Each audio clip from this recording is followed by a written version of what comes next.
So I want to start with Trent because Team Talk put something out the other day to suggest that the club are now confident that Trent will reject Real Madrid and sign on at Liverpool. So, of course, that's a great thing to read, but we've read both sides of this. We've read some positive, we've read some negative. But truth is, Trent's always said he wants to deal with this behind closed doors privately.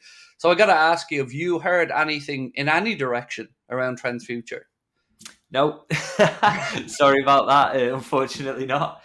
The thing I would say about this is that people will like to, as you say, kind of read the positive reports. They won't enjoy reading the negative reports. But the only thing I can say is that genuinely nobody knows anything about this. And I'm happy to admit that as a journalist. Sometimes some stories are impossible to get close to. Everybody at Liverpool is keeping the cards close to the chest. Everybody on Trent's side is doing the same, and you're hearing very few whispers or murmurs about it around the city, around anyone I speak to who's close to the club. So it's just one of those situations where nobody really knows, and that therefore I would always say take the negative stories with a huge pinch of salt. Do exactly the same for the positive ones. At the moment, the one thing I can guarantee, they're in talks. It's happening. That they're trying to get there, trying to reach an agreement. And everybody on all sides, as far as I'm aware, is working towards that. No consideration of other aspects or Real Madrid or anything like that.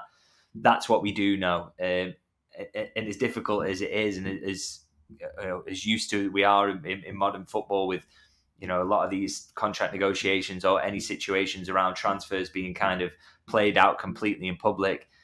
That's not happening with Trent, and I don't think it's happening with Salah. It's not happening with Virgil either. Very, very little is getting out about those situations, and we do just kind of, it's very frustrating, but just kind of have to sit and wait for news. But like I say, the huge positive to hang on is that the talks are ongoing, and as far as Liverpool are aware, and as far as I'm aware on their side, they haven't been told that Trent wants to go to Real Madrid, and that would happen. There would be a complete break in talks, and that information, quite frankly, would be out there, because it would be so much easier for someone like me to get someone to tell me if that was the situation that had been reached. But there's nothing like that going on at the moment, and we've just got to show a little patience. But it's frustrating and kind of concerning, I guess, for supporters in terms of the will he, won't he.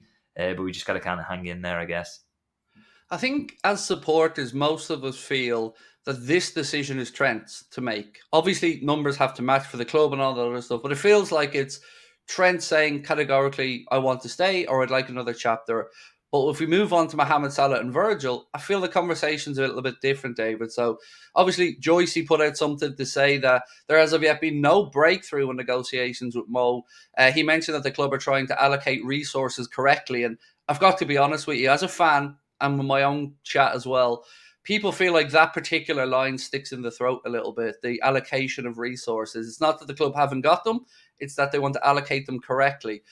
I don't know, as a fan, what more Mo could do to be deserving of those resources. Now, of course, I also don't know what Mo and Remy Abbas may be asking for from the club, but it feels like there is a real appetite for him to stay. Fans want him to stay. He is certainly playing the game very well and coming across that he wants to stay. On this one, what do you think may be causing the delay? And we've spoken, and you've been honest about this before, and said that Michael Edwards and Richard Hughes will have to look to 1 year down the line, 2 years down the line, and make sure that we don't have a Mesut Ozil situation, we don't have an Alexis Sanchez situation where these players fall off a cliff. So far, Mo has shown that's unlikely at this particular moment. So, what do you think is the big sticking point here, if you were to guess from the outside? Yeah, so it's something I wrote about on Substack this week, actually, if people want to check that out, is that kind of, it's an easy, educated guess to say that Liverpool's biggest driver really in these talks will be around contract length and avoiding that Ozil situation, as you say. Like I said, I've consistently said, I think 3 years feels risky. A 2 year would probably protect Liverpool, particularly with that Saudi interest still being there. They've got a bit of a get out there. And 2 years isn't too long. It doesn't feel like they're completely tied if things start to go a bit pear-shaped, even though I don't think they will, because he is in fantastic shape and flying at the moment. So I think that's the main driver from Liverpool's perspective, is contract length and what they're willing to go to.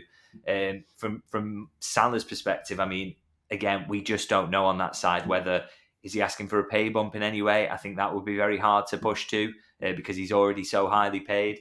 I mean, and that is an influential factor as well, because say he's coming and asking for, actually, I want to go up to 450 grand a week because I'm still scoring all these goals and want to go in line with inflation or whatever. And I don't think Liverpool can stretch to that. But what we do know is that he's clearly making the point that he wants to stay. So he's clearly also willing to compromise, and that's why I sort of feel that they will find a middle ground on this. It took them a while with his last contract. It was difficult and confrontational at times. But there's hope when you've got a player who wants to compromise in a club in Liverpool who absolutely will not want to have to go out and try and replace a player of this caliber for next season at the very least. So both sides have got reasons that are going to force them into compromise, and that is always helpful in terms of reaching an agreement. So hopefully they can. And in terms of that allocation of resources line, by the way, I think that really underlines and emphasises the fact that this isn't FSG's decision. It's nothing to do with them. People will I keep seeing comments about, the skinflints or the tight, if he, but it's not about that. Michael Edwards and Richard Hughes are being given the power to make these decisions. This is the allocated budget. Salah's 350 grand a week is within that, by the way. So the big decision will be what do you want to give him? What do you want to give Trent? What do you want to give Virgil? The money is there. It's just about the decisions they make around that. I got to push back a little bit on the Michael Edwards and Richard Hughes thing, because I totally understand where you're coming from. They're empowered to do their job. Absolutely. I think most of us would agree with that. But at the same time, that's kind of a cop-out to some extent, because they are the owners, and I guarantee you they wouldn't empower Richard Hughes and Michael Edwards to spend 200 million in a transfer window if they so wanted to. So it feels like, again, this isn't at you, David, but it feels like giving them a get out of jail free card doesn't wash with fans at this point. You've seen on the cop, pay the man, is what the fans are saying. You see on social media, pay the man, is what the fans are saying. It is an embarrassment to the club at this point that we're 6 weeks out from a January transfer window and there's no Mohamed Salah contract, no Virgil contract, no Trent contract. You can surely see as a fan yourself why we're getting tetchy, why we're getting worried about this situation, because Pep Guardiola's contract was done like that. 2 weeks, done, here you are, new Pep. And that's what 115 charges hanging over their head. So I think I can understand why people, and particularly myself, I have to put my hands up, look to the owners, because, a fish rots from the head. They are the owners of the football club. They have empowered these people to make the decisions. But as I said, that empowerment, I think that doesn't work both ways. They won't empower them to spend money that the owners don't want to spend. No, but equally, I wouldn't want them to be empowered to spend 450 grand a week on Mo Salah's contract anyway for a starting point.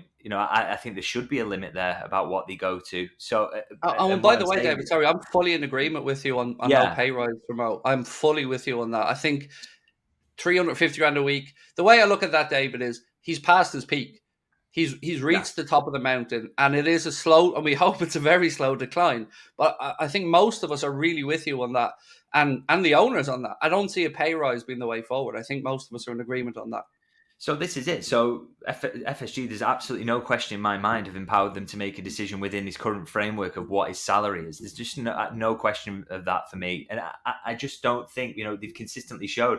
I mean, in fact, it was kind of Mike Gordon who made the push for Salah's last contract. And that was one of the interesting details, I thought, in Paul Joyce's piece. So, that shows you again, actually, maybe they are a little bit more flexible, the owners themselves, than Michael Edwards and Richard Hughes might be about this situation. My only argument is, it's all about where the anger's directed. And I think it's such an easy thing to go, oh, Michael Edwards is a genius. He never gets a decision wrong. And then when Mo Salah leaves on a free and goes and scores goals elsewhere, go, oh, well, that must have been because it was FSG's fault, because they are convenient kind of villains in the piece. I just don't. I think you've got to kind of, share the blame out at times, and I don't just think it's the owners. And back to your point, actually, in terms of, the fact that they're in this situation again, the blame will go back to the owners. But actually, what the owners did in the situation that I think has kind of done Liverpool in a little bit here is they empowered Jurgen Klopp so much in the transfer market that Liverpool ended up having Julian Ward for literally a season as sporting director, but then 6 months into that was heading for the exit because Jurgen had too much power. And then Jurgen gets to appoint Jörg Schmadtke who's effectively his mate to run transfer things and run the sporting aspect of the club, and therefore the contracts just go by because then obviously Schmadtke doesn't end up dealing with those, and Jurgen doesn't feel he can give assurances over when he's going to stay. So actually, that's partly of Jurgen Klopp's problems of Jurgen Klopp's making. But again, probably wouldn't hear very much about blaming him around that, because for obvious reasons, an absolute legend of the club, and totally understand that. So my thing is, I think there's loads to criticise FSG for, but I sometimes think they get criticised around the wrong things. And if Mo Salah leaves, I can assure you it will be a decision that's been taken by Michael Edwards and Richard Hughes on that allocation of resources, as Joycey mentioned, rather than FSG or John Henry ringing up and saying there's no way we can stretch to this or that. Liverpool have got a hefty budget. And it's all about how they choose to use that and how the sporting director chooses to use that, and that will have as much an influence. And also, in terms of transfers as well, the kind of sanctioning a £200 million window. I think they actually already did that, didn't they, in the window when Naby Keita, Fabinho came. They spent an unbelievable amount that season. So we have again, had, like I say, I would just say there's 50. loads and loads to criticise FSG on, but I think some of the sporting decisions that get made that is so far removed from their sphere of influence, I don't think they should get blamed for. And I do think there are question marks over other people about how the contract situation got to where it is and how it might be dealt with, and people who should be judged around that. And it shouldn't really be. I don't think John Henry is at the top of that list personally. So just to rewind back to the Jurgen Klopp part there for a second, I think it was Paul Joyce who was talking about when Mike Gordon stepped in to extend Mohamed Salah the last time. Very worrying to hear Anthony's name was being mentioned, David. I mean, I'm very grateful to Mike Gordon for stepping in there. I very much am. So well done on that one, because proved to be the right decision. But you are right. Certainly another narrative that's been formed amongst our chat on these streams have been, wow, some of these decisions from Jurgen would have been questionable, to say the least, around transfers. So I think that is certainly a valid point that you've raised. Yeah, and this is it. The thing is with Jurgen is that he was an absolutely genius manager for Liverpool. As I say, a true legend. Don't want to do him down in any aspect of that whatsoever. But even geniuses are capable of making wrong decisions at times. And obviously, going for Anthony, I think even if you think he would have been 25% better at Liverpool, it still wouldn't have been anywhere near good enough, even if Liverpool had maybe changed how they played a little bit. So, he was quite keen on Mario Götze, wasn't he? And kind of got pushed down a different line in terms of ending up with Mane there. Julian Brandt is a famous example of a player he really liked, but got Mo Salah instead, and that worked out quite well. So I don't think he was infallible in terms of making decisions around transfers, and I don't think he should be infallible in terms of what happened in terms of that sporting director role as well. I think in the latter part of his reign, I thought that was kind of a little small blot on his copybook there that's interesting. As I say, there's a few people to blame around how certain situations have unfolded, and I just don't think it's ever going to be a situation you can put all on one person. I think a few things have gone wrong at Liverpool recently, and that's why they found themselves in a few tricky situations. But we also probably shouldn't overstate how those are affecting things, by the way, because they are top of the Premier League and top of the Champions League, so they're not doing too badly at the moment as well.